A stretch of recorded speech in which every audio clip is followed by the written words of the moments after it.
Ngayong araw ay pupuntahan nga natin ang isang kainan na nagsaserve ng mga authentic Mexican foods na talaga namang dinadayo ng mga tao since 2018 pa, na bukod sa napakasarap ay talaga namang napakamura. For as low as 199 pesos, meron ka ng isang starters, isang entree, at may kasama ng soft drinks. At ang nasa likod ng mga nagsasarapang pagkain na to ay kusinero sa umaga at rakista sa gabi. Ako si Jay, kusinero sa umaga, rakistang batilista sa gabi.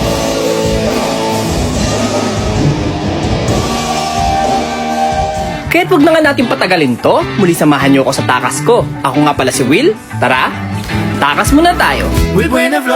At ang takas nga natin ngayong araw ay dito sa Tondo, Manila. Dahil dito sa may Yuseco Street, Tondo, Manila, sa second floor ng Alvarez Building ay matatagpuan nga natin ang Mexitondo. Welcome sa Mexitondo, kung saan makakatikim kayo ng very affordable na Mexican food dito sa Tondo. Ako si Jay, kusinero sa umaga, rakistang batilista sa gabi. Napapagsabay ko siya kasi pareho ko siyang hilig. Sa umaga, nagmamarket muna ako, piniprepare ko muna. Kapag okay na siya, saka ako minsan sisibat para gawin naman yung isang hilig ko.